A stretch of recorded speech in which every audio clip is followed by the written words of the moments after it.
The Ultimate Wish. So, this is the third book in my trilogy, the Wish Trilogy. As you can see, I'm accompanied here today on this glorious January sunny day. It's a Sunday with my dog, my beautiful Sheba, who's lying down, sunbathing here with me at the sunny window. And it's just a perfect time, I thought, to read a few excerpts from this book, The Ultimate Wish, because I haven't recorded it yet. So I'm just going to read the back of it first of all. So it's the third book in the Wish Trilogy by myself. And this book finalizes the entire series in a most dramatic way. It touches on the consistent running themes of adventure, love, politics, revenge, friendships, and human struggles. This book is heavily action-packed. All the characters undergo struggles and a resolution is found. Spectacular. And a little bit about myself then I decided to include, because when you print on Amazon Kindle, they ask you to write a bit of a biography about the author, about yourself. So Genevieve is a very vivid and creative writer. She has created this rapid flow technique that captures her audience's attention right till the end. All her books have plenty of action and philosophical weight. Truly a beautiful and fun read dealing with life's big questions. So, as you know, this book is for sale on Amazon. You can get it on Kindle or on paperback. So the prologue, just to tell you a little bit as well about the different chapters. Let's say we'd read the index first of all, and then we'll read a bit of the prologue and some excerpts from this book. Hope you enjoy it. So you might like to grab yourself a cup of tea or sit in the sunshine with your pet, or simply close your eyes and sit back in your seat or on your sofa on your couch and let your mind wander and conjure up the images of what I'm about to read you. As books are meant to be a source of pleasure, they're meant to create images, feelings, and sensations and transport you to where they want to bring you. So many times when I read books with disturbing energy or disastrous things happening or conflicts, I tend to either jump over, skip over those parts, or not read those books at all. Although I can also admire how difficult it is to write that stuff and to combine it all and put it all together. And that I know life isn't all just rosy and lovely. I mean, these things also exist amongst humans. So I can understand that and I accept that as well. But I think we can choose what we want to read. And we don't need to be pulled down by what we want to read or what we see out in the cinema or on films. A lot of stuff likes to depict violence and conflict, especially male created stuff. And I don't think that really matches the feminine energy, to be honest with you.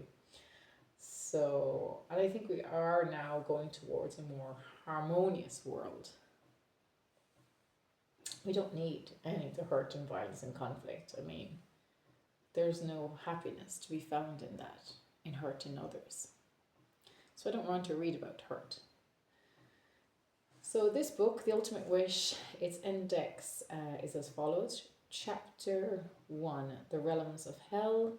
Chapter 2, Love's Wisdom. Chapter 3, Love as a Remedy. Chapter 4, The Hive and its Split. Chapter 5, A New Arrival. And Chapter 6, The Ultimate Wish. Remember, this book is the last book in my trilogy of the Wish Trilogy. So you need to have read beforehand book 1, before book 2 obviously, and then on to book 3. Otherwise it won't make sense. I was actually going to put initially I had the idea of separating the book into 3 pieces, because trilogy is what came into my head. But there was a moment where, before I decided to publish it, that I thought about, should I put the 3 different books into one big book? And I just said no.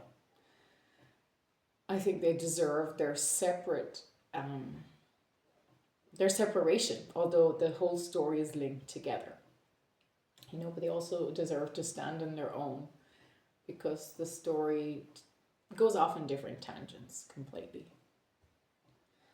So to read the prologue, for example, 1 century later, Fionnuala, Iriel's mother, resides as queen. She resigns as queen. She spends her retired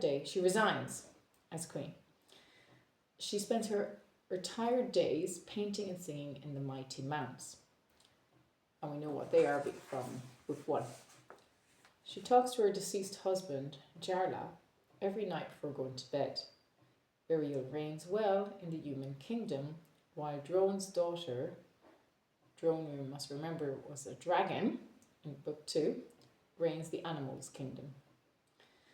So we have 2 kingdoms, the human and animal kingdom, and the fight for dominance, or the idea of animals and humans cohabiting and living together, has always been something of interest to me. I've often found that humans have been too harsh on animals, but I know that animals can be terriblistically animalistic, because we might say, oh, humans are violent and that, but when animals fight, or what they do, or how they eat each other, surely that is worse than humans. I mean, seeing humans as cannibals is an awful thing, but animals can be quite cannibalistic, can't they? I mean, look at dogs hunting, or even just those wild cheetahs that you see in documentaries hunting down wildebeest. It's awful.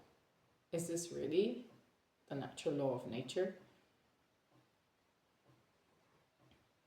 So to continue, I can read a little bit of chapter 1, The Realms of Hell. Nowadays, that lair was full of hanging flowers amongst Drone's dangling skeletons. Their pretty multicolored heads, although dried up and shriveled, provided a joyful contrast to the grim blood-stained stone walls that towered up to the undergrowth above it. There was a lovely sweet scent from a big cauldron of honey tucked away in a cold corner, and that every day the long pointy claws of a female dragon would eagerly dip into. Even her saliva had left its grime all over the top of the dark, sweet syrup that only made it sweeter and more enticing to a beast. She herself was extremely busy. Not only would she be gathering all her own food and firewood, but she is the ruler, the queen of beasts, the queen of the animal kingdom. And then there's a beautiful description of how gorgeous she is. She's one of the sapphire dragons, and it's just an amazing description, actually.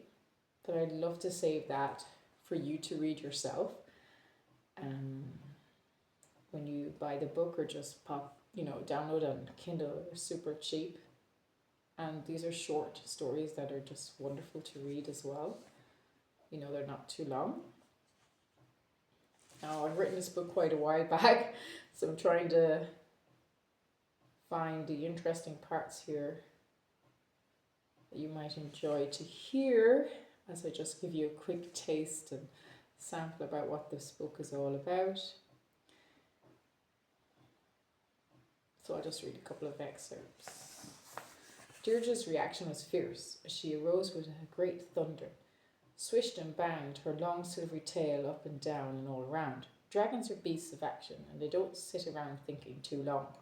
Her reaction was immediate and passionate. She was in a rage of hearing such a proposal. Joining kingdoms, what nonsense! She felt powerless, weak, and that she was being asked to give up her position. So, not to spoil it too much, but you can tell that one of the solutions they wanted to create was to join the animal and human kingdom together under the one rule, or the one system. And of course, this causes a bit of mayhem.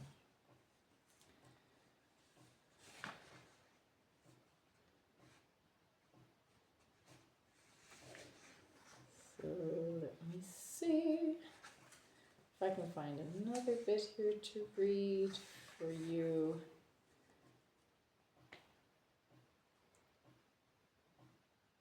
As the kingdoms are declared united, the animals and humans become free to roam again. At first, things seemed to run smoothly, and a new council was appointed with equal representatives from both sides. The council had a lot of work to do to set up trade and citizen rules.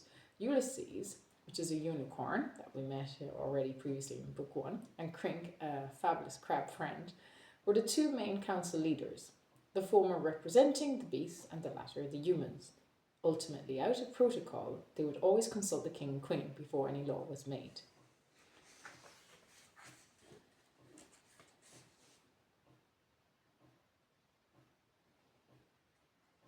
Both slept soundly in each other's arms beyond dawn. Soon they would descend back down quicker than they had ascended. Within months from now, Iriel would see the consequences of this loving act when his wife's tummy will slowly expand. It was their first night together, and a special night always to be remembered.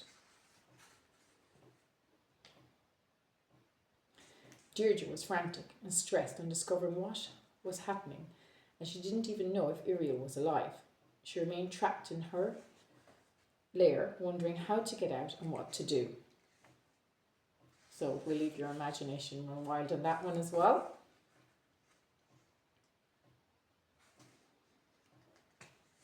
As you can tell, there's a bit about love and childbirth.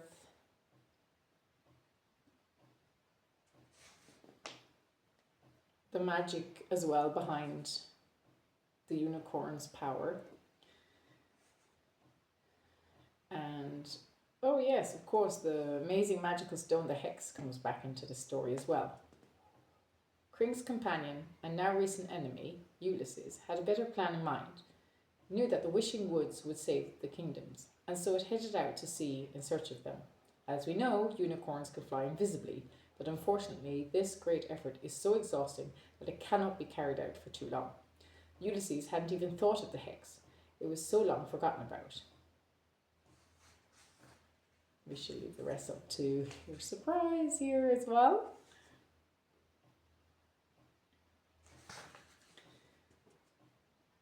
The war raged on until everything was burned to ashes by a huge explosion. This explosion was so strong that Iriel and Deirdre were blown out of the new world as they were holding onto the X and its powerful, indestructible casing. Thanks to the hex, they were sent out to space and not burned alive. The Dragonite, however, is left behind back in Drone's lair. Deirdre had no time to go back. So without spoiling everything, I'm reading some exciting bits from this book. Thus, from the smoulders of the new world, a sprig of life arises from the ashes after the first rainfall. It is merely a short, bright green, tender stem that quickly grows a bud on top. Now, this is particularly important, the imagery here at the end, and what comes to life here, let's say. There is an eternal and ultimate wish for us all, which is the real meaning behind all of my books, which is stated in the last paragraph, and I just love it. It's Mother Nature's rule is dust to dust, ashes to ashes, life to life. Love gives life, life is love. Life and love are forever and ultimately indestructible. That is the mystery of our existence, and with that we should be content. We need to know no more.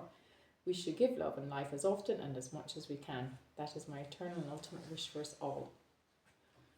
So, there you go. You can think as you wish, but the idea is that it portrays, certain morals and situations and tries to resolve, in a fictional story, certain issues between animals and humans. And yes, completely fictional and fantastical. It's a fantasy story, but I enjoyed writing it a lot at the time. And it's a book I definitely go back and read over, many a time. And I might say, oh, I changed this part or that part, or I could add this and that. And that's what writers do the whole time. But you have to accept that it's finished. That's it now. You get no more changes. I just enjoy what was written and at that time, my own personal development as well. Thank you very much. So please buy the book now and enjoy reading it. Have a lovely day.